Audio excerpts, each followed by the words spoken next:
translation of 2 articles dealing with video game studies by José Manuel Chico Morales and Sean Moscoso Samilla.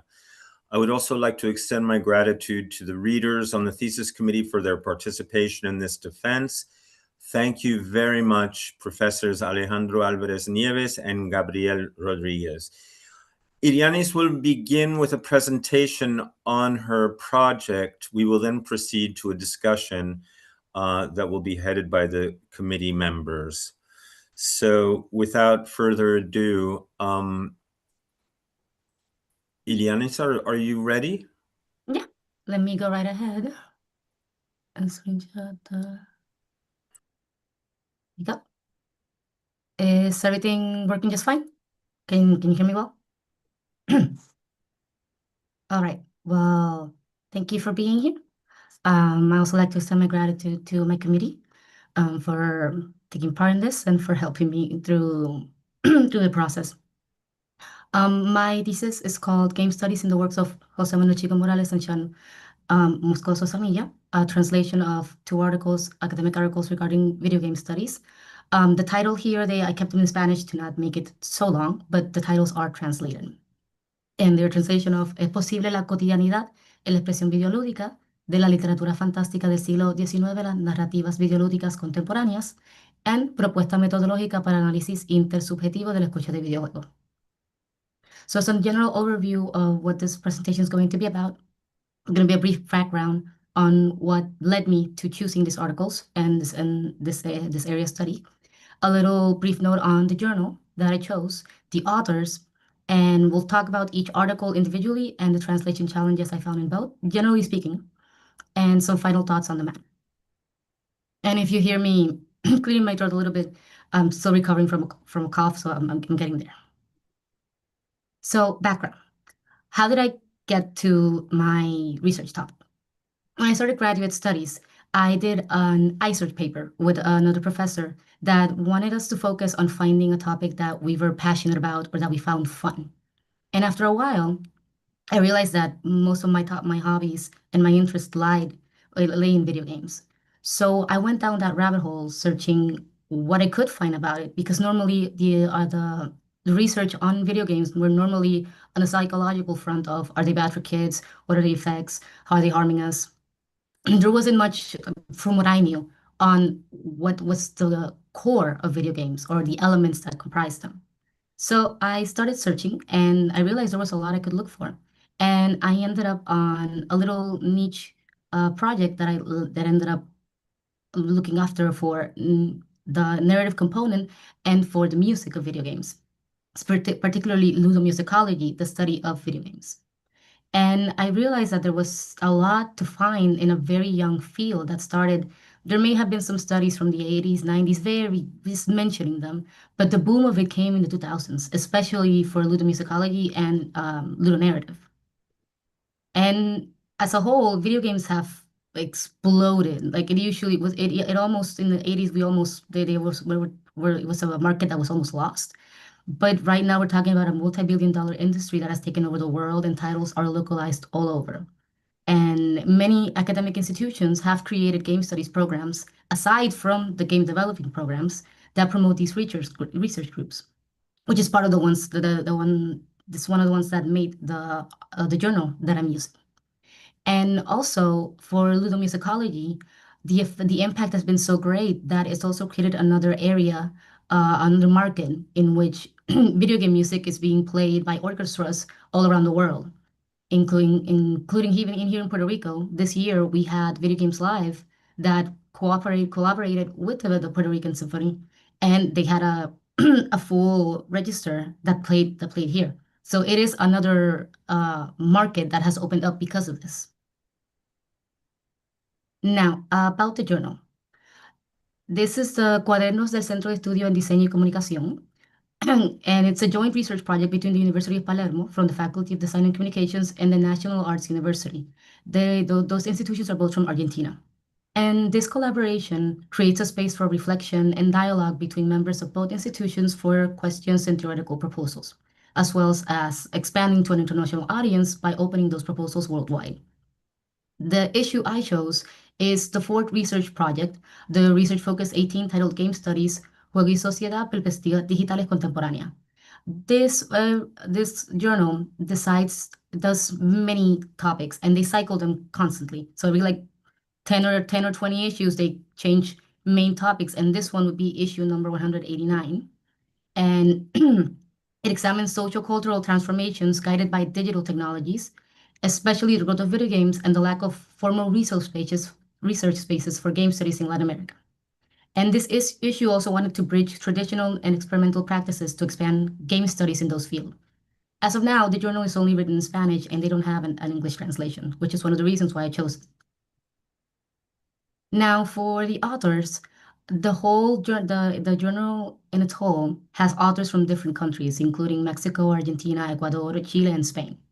And here we have, for the first article, we have José Manuel Chico Morales, who is based in Spain and is a philosophy scholar focused on the development of mythical and symbolic tales within videoludic expression. Some of his other publications touch on dystopian technology, myths, and emotion in the videoludic imaginary, and even expression of non-human animals in dystopian setting. His writing is mostly in Spanish, but that last one I mentioned was in French. Now, Joan Moscoso Samilla is a professor at the Sound Department of the Arts Faculty of the University of Chile, and he's also a member of Ludocritica, which is a networking community for ludology scholars to develop transdisciplinary projects that also upload these conferences on YouTube, so offering another space to develop these, these topics. Now, our first article is The Everyday Possible in Videoludic Expression, from 19th Century Fantastic Literature to Contemporary Videoludic Narratives. Consists of roughly 8,307 words. Oh. And it would be the bigger part of my thesis, since the second article is shorter. Now, this text explores video game narratives and how the medium differs as a digital narrative, focusing on the video game Alan Wake, and mentions other titles. And we were going to be focusing on Alan Wake and Control. Chico Morales makes a case for how the medium stays true to its predecessors in literature, as in fairy tales and the Gothic novel, while highlighting the role of the player in the experience.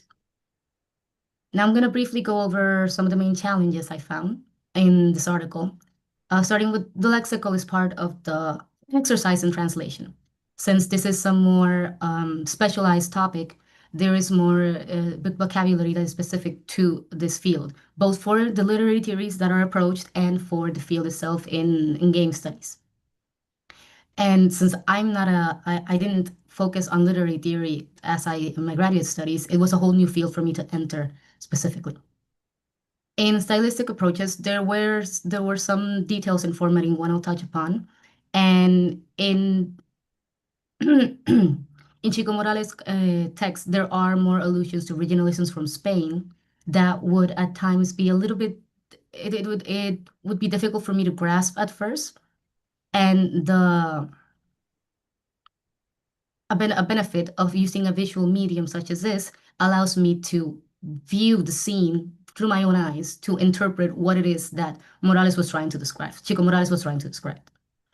This also included a deep theory dive that I'll cover briefly on the main theorists that they mentioned. And a lot of the work cited in this article were from Latin American and Spanish-speaking researchers. So there wasn't an English translation to reference. So these cited works became my own translations. And there were some slight corrections in the text, so it became also an additional exercise in editing, if you will. This is an example of the stylistic approach I had to take, because in this text, while the article is divided in segments, give or take 8 or 9 segments, each segment has a sort of like a conscious stream of thought, and they aren't divided at all. So these segments could run from a page or a page and a half, undivided, unsegmented. And this is a very theory-heavy article, which makes it a little bit daunting for whoever's starting to read. And even if you do know the theory itself, if you're familiar with it, the text could benefit from pausing between segments and to make it an easier read, to call it that way, instead of just pages upon pages of undivided text. Now, On the theory deep dive. We usually cover topics on the fantastic, the marvelous, the possible, and the impossible.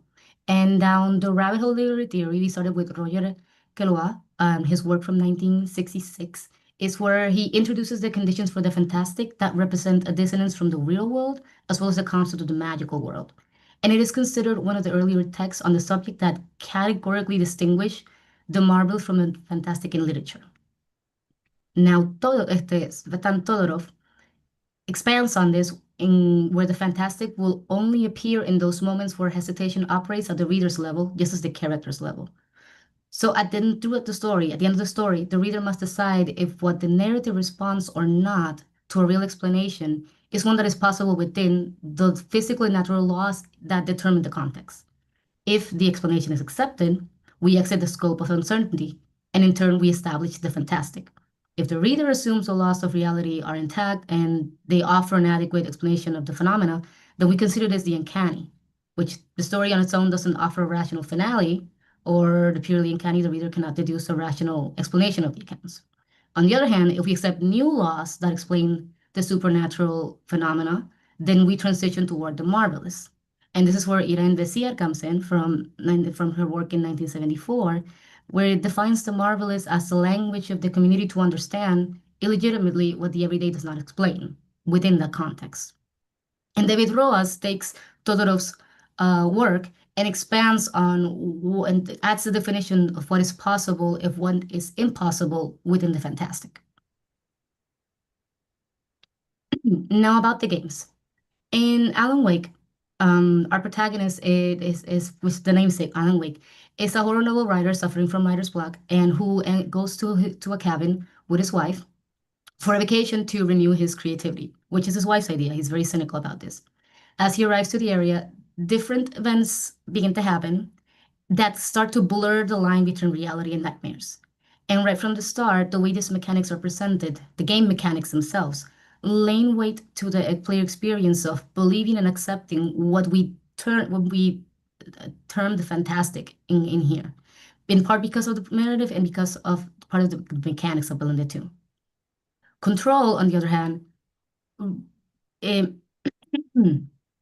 it's another game from the same industry.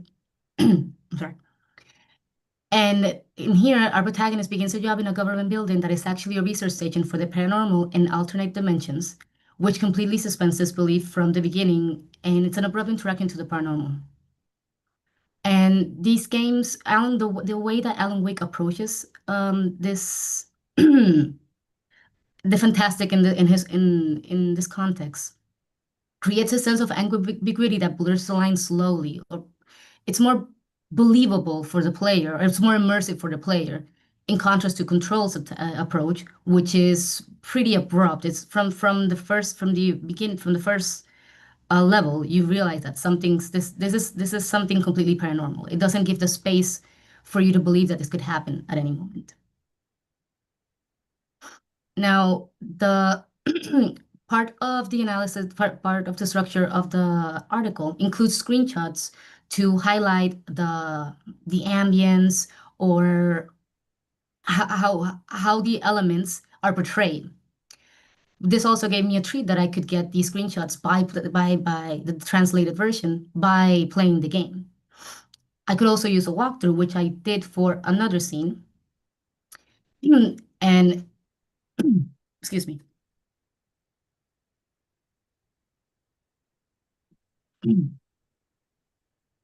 We can see one of those. We can see the screenshots I used for this one. And these are other screenshots of as you progress through the game in Alan Wake, there are different elements of a manuscript that you find.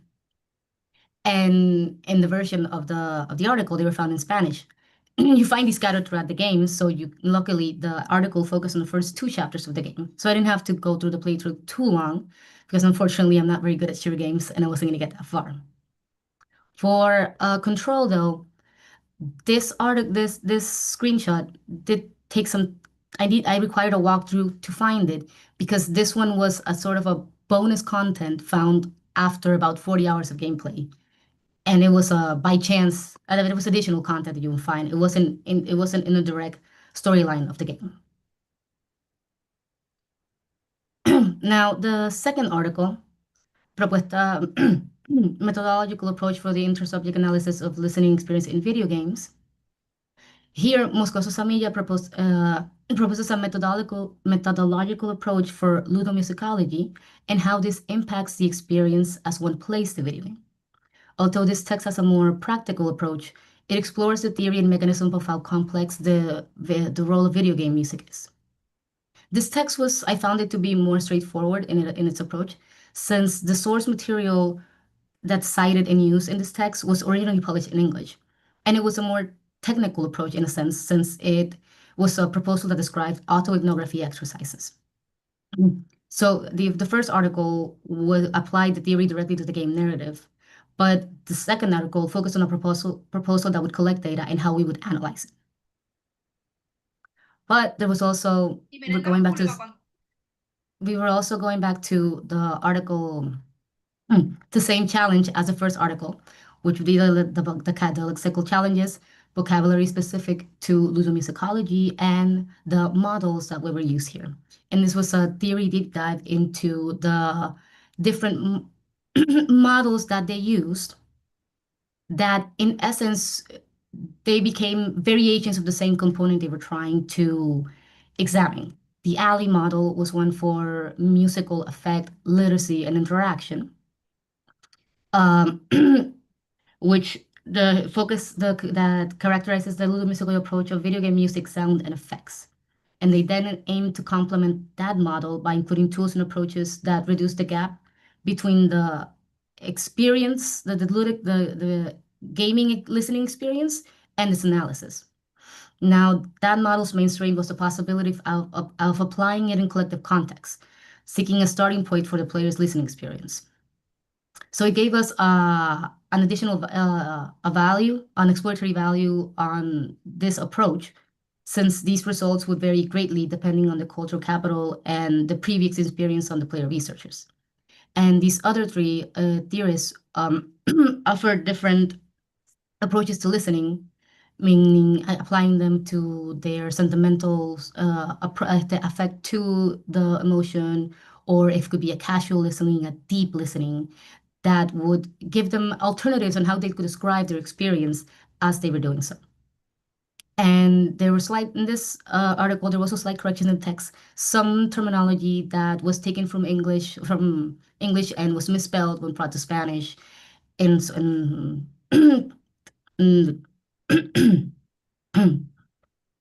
and some citations that needed to be corrected. As for final thoughts on the experience, I'm not a game scholar on my own. I've always been watching from the periphery, and it has been fun to observe the humble origins of a landscape that's literally going anywhere. I also stumbled upon the online conferences that mostly from the pandemic, when they opened it to all of them, including the ones in Europe and North America. And you could see the vast topics that they were trying to approach. And what I really wanted to find was something similar in a Latin American space. And while we haven't found it in conferences, there is a space that is starting to be found in academic institutes that are fostering these environments for them to grow. But I would like to help in some manner to provide another venue to accessibility, not within them, but to prove that this other world exists and they are contributing to the field. And that's mostly what I wanted to do with this project, as well as that a lot of academic work can still feel not inaccessible, but the terminology can be too technical, even within the academics that know the work itself. So I wanted to try my hand at trying to make it more approachable within the academic setting. And I think that's what I have for my presentation right now. Okay. Okay. Thank you very much, Illianiz. I guess we'll hand over the floor now to the readers for their comments about this project. Does anyone want to begin here? Alejo, Gabriel? Gabriel is the game geek. So I was gonna say Age Before Beauty, Alejandro first, but it's okay. The thing is this age and beauty. You wanna look like me when you're my age, papi. So come on. It's not really that much. It's a couple of years. No. You brought the age gap. Now you own it. Now, yeah. Okay, so I want to be brief. I spoke to Alejandro about this. First things first, Illianiz, congratulations on a job well done. This is your translation as a general body of work with the framework and theory. It was very solid. There's not much I can add to that because you know your ins and outs, and you did it very well. As like Alejandro said, I'm a gamer myself. I pray for the day that we don't, when we read either comic studies or movie studies or animation or game studies, I pray for the day that we don't have to dedicate 10 or 20 pages to why it is not an official recognized study, because I'm tired of reading 20 pages every time I have to read one of these studies. But that being said, there are some things here that definitely warrant study. I have played Alan Wake. I haven't played Control, but I know about it. And there is something there to studies about the fantastic, especially, Alan Wake is very Pedro Paramo in a sense. This narrative is here and there, and neither here or there. So it's very good that you pick these subjects. Now, like I said, I think you did the best job you could. I wasn't necessarily a big fan of the narrative voice of the source text. It was an uphill battle for me, and this is not your fault. This is just the voice of this author, which has some. I know, Alejandro. I'm gonna leave that to you. Don't worry. Yeah. Okay. I'm just gonna stay on the stylistic things. I'm just gonna mention one especially. I noticed that on the source text there is no paragraph definition. There's no such thing as paragraphs. So I commend you on your decision to decide to make it a lot more realistic in the sense that you created some paragraphs. Now, I would have liked to see on the translator's preface or note how you came about that and how you decided where to cut certain things, because there were some jumps that I saw flowed normally, but there were some others that, in my taste, they were speaking still about the same thing. They could have left it and then made a break paragraph jump and another section. And I wanted to see that generally, just acknowledging the fact that there weren't any paragraphs in the source text, and then how you came about dividing that text, because that's part of a translator's job. You also have to format the text. It's something that could be digestible to the readers, especially in the target. So I would like to see some of that in general. I'm not gonna go into the other subject because Alejandro is going to speak further about that later on. The other thing I do have to say is it's neither here or there, but it's just commas and things, word usage that certain words, especially in the video game world, I would have used differently. But it's neither here or there, because since this is not when you have studies like comic books and anime and video games, there's still not a rule of law. And if people understand you, they understand you, and I get it. I just wrote you some suggestions to some words that I could have been, alternatively used, but it's not bigger than that. I don't have anything beyond that because, like I said, I think you did the job that you needed to do. The source text is what they are, and you gave it a whole life by translating to English that's more plausible or more digestible. So that'll be my 2 cents in general. I'm gonna hand it over to Alejandro, which I know. Okay. Yeah, my comments are also brief because this is an excellent job, translation-wise, precision-wise. It's an excellent job. And I'll be sincere, these two texts are a tough read in Spanish, okay? They really are. And what you did is that you made them readable in English, actually. I mean, you really surpassed the style and the content of the authors by a mile. I mean, but it's really a good job. I mean, so please keep that in mind, that I really, really like your translation in that sense. I mean, you really made it easier for readers in English to understand way better what a reader in Spanish would understand in these two texts, okay? Especially the first one, it's really a tough read in Spanish in the first place, okay? And that's not on you, that's on the author. You know, so what you did is actually what a translator should do. She, in your case, should make that text, you know, available, the knowledge, you know, readable and understandable. And you really, really surpassed the expectations in this matter. And I agree with Gabriel in the sense of the paragraphs.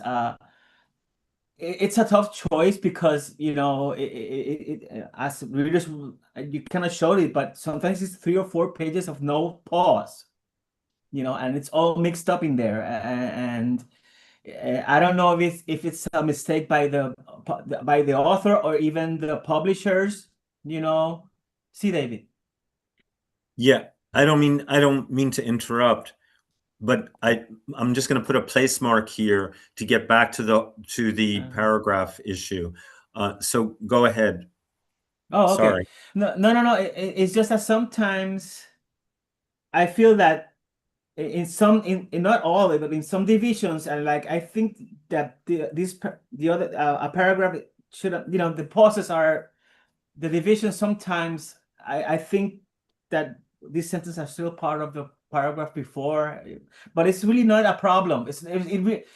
You know, it really doesn't become an issue. You know, it's just that you have to make a choice, and you did. So, but a veces, you know, it just doesn't work. In a few times, it just doesn't work as well as others. That's what I have to say. You know, it sounds bad, but it really isn't. So don't worry. You know, it's just that it's a tough decision. You're dealing with a very dense text. I don't know if I would have done it much better because of, you know, of the text. So please know that I understand your situation completely, and I sympathize completely with you. You know. However, when you translate and you choose an audience, you also have to cater to that audience somehow. And that decision of retaining the first person plural, especially in the first text, when I read it, it has Salamanca written all over it. Being an alumnus from Salamanca, that nosotros everywhere, and little phrases like en definitiva, de ahí que, en efecto, that's Salamanca academic writing, like manual. And I know because my advisor made me change a lot of my dissertation to this nosotros, which I absolutely despise in Spanish. So I have a question. Why did you decide to leave the nosotros especially in the first essay? I think I still wanted to keep that voice, that it was still from theirs, but I've also found that at least more recent articles were playing around more with including the we, that kind of voice. So I thought it could be more appropriate for that. But mostly I just wanted to still, even though I was adapting it, I was still want to keep their voice. They're, in that case, their Salamancan academic writing. Okay, so I need you to add that.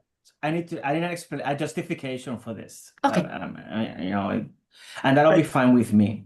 Okay. Yeah, you know, sorry, just to interject here. I won't do this again.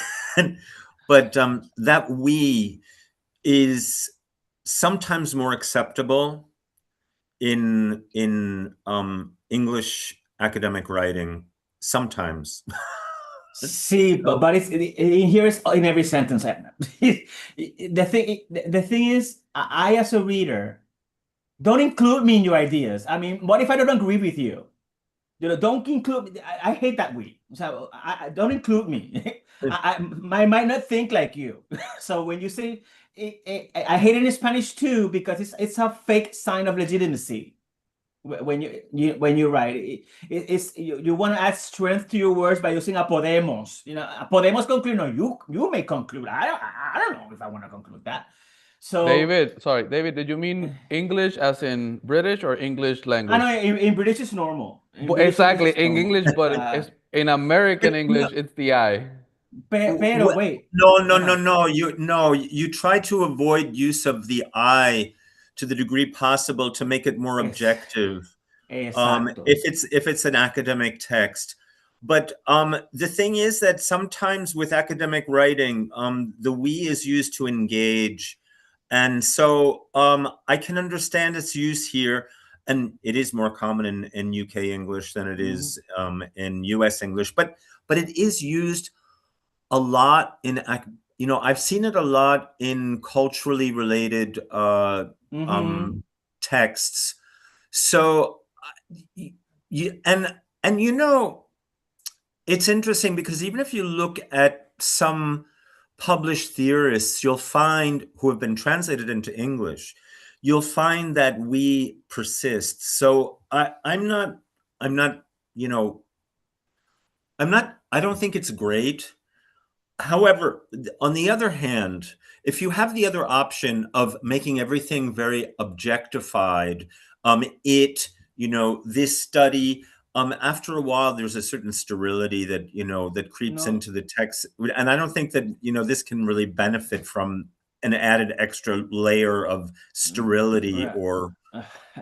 Well, the way I see it is that you use the I. In this case, I consulted APA, I consulted MLA, and they both say, they can use, it is acceptable to use the we when there are many authors and you're concluded for all of them. Absolutely. And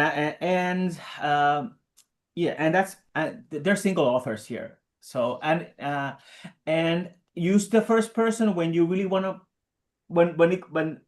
when it comes to the part of the text when you are actually contributing your own idea. I mean, this is standard in academic text. You summarize the debate, you quote your theory that you're going to support yourself on, and then you add your own. That's the way it's supposed to go. You add your own ideas based on what you analyze. And then you can use the I there. There's when you use the I, because it's your idea. And English has really hit its hands tied because it has to express a subject in the sentence. So it has to use the I. In Spanish, you can, run around that. And sometimes it's as David says, it comes off like very abstract, too distant from the reader too. Both extremes are not good. The excess of we is harmful. The excess of third person impersonal is also distasteful. But in this case, this guy uses we all the time. I even would say that uses the style in Spanish itself. I mean, he uses it all the time. So I don't know. With a justification of the we in the preface, it'll be good enough for me because it'll be I'm not gonna be. It'll be unfair, really, really unfair for me to make you eradicate that. It'll be very especially because you did such a great job translating this. That I would not want to ruin it for you that way. But what I need as a translator is for you to justify it. That's all I need. Okay, that'll be good enough for me. I'll give Illianiz a little bit of help. You can search through some major theorists in English and or philosophers if you want, and I would suggest looking at Walter Benjamin because he does use the we. But he's translated into, and so that's also an issue of translation. But I think it works a little bit better in English. That's all I'm going to say. I wanted to, if you're still No. I don't mean to interrupt, but I don't want to forget the thing about the paragraph. And I want to say something about the paragraph issue with this article, that I've seen many cases in academic writing, and you'd have to, coming from Spain especially, where there is no, you can tell that a paragraph was intended, it just doesn't show up. And I'll give you, and I don't know what they're doing. I have no idea what they're doing. It's nuts. It's absolutely nuts. And I have enough problems with paragraph issues. I don't really want to get into that. It seems as if everybody has their own paragraph fantasy land. We could talk about it for hours. Video game. Yeah, we could talk about it for hours, actually. It's that bad. Yeah, it would be a good video game. Welcome to Paragraph Fantasy Land. No. I have a theory about why they do that in Spain, but in Salamanca. But can I just show you something? And this is kind of like, okay. So let me see.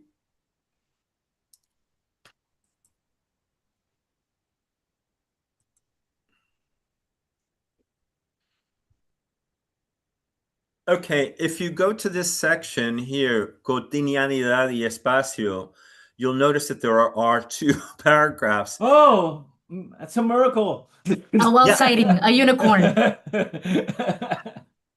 Yeah, and so this is kind of like the clave, that there are supposed to be probably paragraph separations, except, for some reason, this guy or the publishers decided, let's get rid of them. Let's just close everything up. And, I have no idea, but here's the clue anyway, there are actually two paragraphs here. Yeah, I agree. The thing, I couldn't agree more. I think it's a matter of, it's a defect from the source text. And I actually agree with the idea of trying to propose some sort of paragraph existence in your translation. The thing is, sometimes you nail it and sometimes you don't. That's just the point, And you can see Gabriel and I are talking about format and style, because your translation is, again, I have to repeat it because it's really unfair for you guys.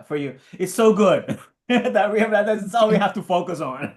I'll take it. Yeah, you missed a period here, you missed a comma there. I'm not gonna go into that really, because it's just really minor and trivial. And also, maybe doctorando is a student. He doesn't have the PhD yet, so I pointed that out to you. Yeah, but it's so important. It really doesn't. I mean, he's maybe a doctor now, so anyway. So so yeah. Did you actually?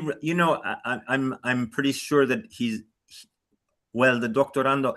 Did you do research on that, Illianiz? Because I know that when I had to look, for these personages, and I was thinking, can this person actually be teaching? If they don't have a degree yet. They do have adjunctives there, yeah. Yeah, I do think in some of them are assistant professors. So and there's very little information about them. See, I know in Salamanca there were adjuncts that were PhD students and they were allowed to teach some courses. Okay, yeah. But I think I'm not sure. Illianiz, you're going to have to double check that, because I think from the information I was able to get biographically, it seemed as if he had completed his PhD. So I'm not sure. I think they did, but the information that they gave publicly was just very minimal. Again, it's a trivial thing, but eso, just give me a justification of for the we, and that's it. That's all I would, because this is a very good job. Again, in English, it reads so much better. I actually understood what the guy was saying with your translation, and not with, I finally got it with your version. I'm good. He takes a lot of time to develop his point. I mean, it takes like 3 years to tell me, it just goes on and running around. And with your version, it's more slender. You actually understand what he's, the chain of ideas. Your version is much better, much better. Thank you. So again, this is one of those defenses that I really don't have to say much, but there's really just not much more else to say. I mean, it's such a great job. So thank you for this, and that's all. That's it. And also, I don't know if Gabriel has any closing. I just remember one last thing. Congratulations, Illianiz, on convincing David to allow Medium for media, because 10 years ago he red inked a work of mine and my examen de grado because I use Medium as a television medium, and he said mediums are only people who speak with the dead. And over here, and now he allows it. So congratulations, That's Illianiz. something David would say. Growth. Yeah. That's growth. Did I actually say that? Really? Yeah. You would say that, of course. That would scar him. Yeah. No, but it really depends on the context, because it does depend on the context, because sometimes, and aside from people who talk to the dead, mediums is preferred when you're talking about artistic mediums, but it's media when you're talking about channels like of communication, that kind of thing. So I don't remember what the context was. They were talking about back myself out of something. They were talking about Citizen Kane. So it's artistic. So it's neither here or there. I'm just mentioning a funny because it's just I remind me of that, but it's nothing there. Don't worry. It's just 10 years ago. It's fine. Gabriel's okay. Gabriel's all right. It's fine. 10 plus years ago, David.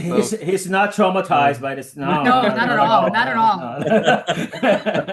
I was mostly traumatized about the time. It was more than 10 years ago, and I just remember I've known Alejandro and David for more than 10 years, which for me means that's because you never got the I've taught you this before. Why are you now?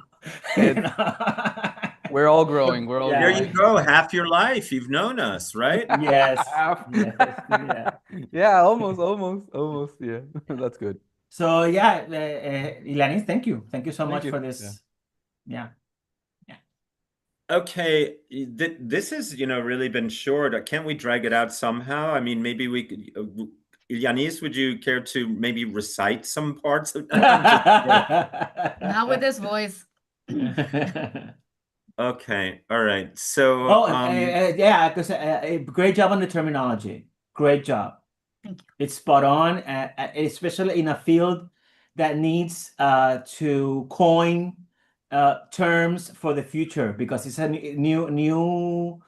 It's a young field. It's a very young field. Yeah, new fields need to coin the terms they use so everybody understands. So I think there's still at an early stage when there's also fragmentation of concepts and ideas and terms, and it's a very good job on correcting and standardizing some terms. That is a contribution for the field in English that needs to be looked at in the future. Yeah. Please, David, I did. Okay. And anyone else want to, drag this out a little bit more? All right. Thank you very much, Alejo and Gabriel, for your feedback here. And do you still have a copy of that examen de grado or whatever it was that Gabriel? So I can try to find it. But it's been more than 10 years. Okay. And I'm just joking. Anyway, not really. So now I think what we're going to do is we're going to call Barbara in to escort Illianiz out of the so-called room. Okay. Welcome back for those of you who are out there watching in as well. Illianiz, I want to thank you for, it's been a pleasure working with you. We're very happy with your work. The translation is tremendous. There are some minor adjustments that are going to be suggested to you for the preface, which have already been referenced. But we feel that this definitely merits a sobresaliente. And as far as the translation is concerned, we also want to give the recomendación para publicar. No? Yes. So it's a sobresaliente plus. Oh my, Sí, thank you. sí. So congratulations. Yay. Yay. Congratulations. Thank you very much. And I hope that I hope you get over your cold soon. I hope so too. You got a This is second from wind. Yeah, last week. I thought you were getting over it last week. I was, and then Monday I decided not to. Oh, I'm sorry. But anyway, you have a lot to celebrate. So Thank you. maybe some champagne and vitamin C. A lot of vitamin C. Chuck E. Cheese. Anyway, but fantastic work. Thank you. And so I think we have to take a group photo. Yeah. And oh, by the way, I think that Barbara probably went through all the mechanics of everything, getting